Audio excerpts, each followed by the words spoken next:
With what a spell did Isis leave the serpent on the path?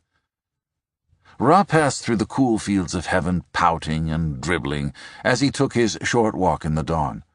On this route had Isis set her snake. As the old god approached, his belly still churning on the indigestible phallus, the snake leaped through the distance within itself from the inert clay to the vital curse, and lanced its fang into the god. And the poison said, "Burn, Ra, as flame licks at your loins. Freeze in the chill of your golden eye as the light leaves. A poison has been made that will find your last extremity." And the sun god felt the presence of all he was not.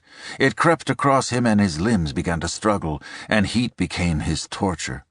He staggered, and his will had fear of all that was strange in his flesh. His skin lost its hue, and he was pale as platinum, pale as the silver of his bones. The old age of Ra turned in his mouth, and his lips made him spit on the earth. The poison came into his flesh, even as the Nile spreads over the fields. "What has stung me?" he cried out. "It is something I do not know and have never made." And he gave the great cry of bewilderment all men have since uttered to themselves at the moment death is on them.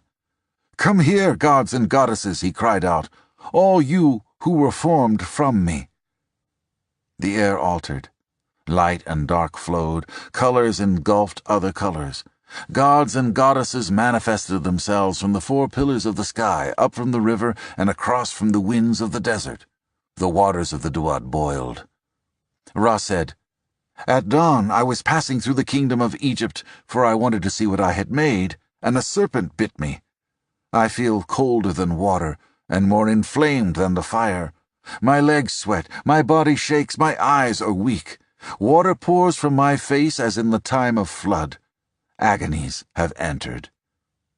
In the pall that followed, dark as the blood that dries on sand after a war has passed, Isis spoke.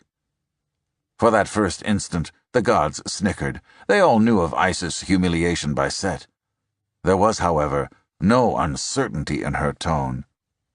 "Great Ra," she said, "you have been poisoned by an art devoted to your death." "I cannot die," said Ra. "I am the first, and the son of the first." "You will die," said Isis, "unless you reveal your secret name. He who is able to reveal his name will live." "I will not tell my secret name," said Ra. "If I am gone, the earth bursts, and the heavens are lost with the earth. For I have created the heavens, and the secret of the horizon." She came forward.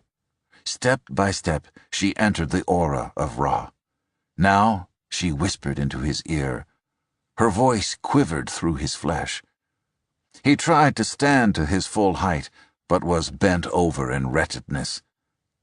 "I cannot die," said Ra. "My father gave a secret name in fire. My mother annealed it in the waters. They hid my name when I was born. No word can have power over me so long as my name remains unknown." "The poison," said Isis, "will reach to the last corner of your flesh. The semen of Set is in that poison, and he knows no fear at searching you." "I will reveal my secret name to all," said Ra. A cry came up from the gods, then a silence. But Isis knew that Ra would lie. In the past, his eyes would always show his earnest heart when he spoke with no truth.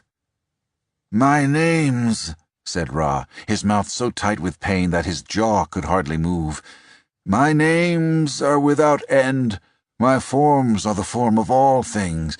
Every god has his existence in me." "Do not die, great Ra," cried the gods. But they did not know if they wished for his life or his death. They did not know what they desired. A fearful day for the gods. "My name," shouted Ra, "is Maker of Heaven and Earth. I am he who links the mountains together. I am he who caused the great flood. I am he who made the joys of love. I am he who made the horizon. I am the being who opens his eyes and light comes. I am the being who closes his eyes and it is dark. I am he whom the gods know not." He stumbled and almost fell. Isis said, "There is no mention of the secret name. Soon you will be consumed by the poison. Declare the name." As she spoke, the gods gave a murmur. She was more splendid than Ra. Side by side they stood together, and she was more splendid. "I am he who creates the fire of life," said Ra. "I am he who is Khepera in the morning, Ra at noon, and Temu in the evening. I am he who—" His voice failed. Poison was climbing the cataracts of his blood, and the seas were his mind on fire. The glare of heat was in all of existence. Consumed by heat, he tore off his clothing. "Search me!" Ra cried out. In view of the gods, Isis came forward, took off her robes, and lay upon him. From within his belly the phallus of Osiris gave life to the stick of his old loins, and he came forth into Isis with the secret name, and all of the semen of Set that he had swallowed with the poison, and this act loosed the most terrible lightning ever seen in the skies of Egypt. Thus was Set first made Lord of Lightning and Thunder. And so did Ra pass his secret name over into the belly of Isis. It entered on a quiet voice that told her, "Temu is one, the celestial waters are two, and Ra, child of Temu and Nut, is three. So his secret name is three. Roar, Isis, like a lion, that we may hear the sound of R in all the tongues. For the roar of the sun is the light of earth, and the air of Ra shall be as the light of the mind, which is death. Hail, Osiris, Lord of the land of the dead. Rise, Isis, who holds the secret name of Ra."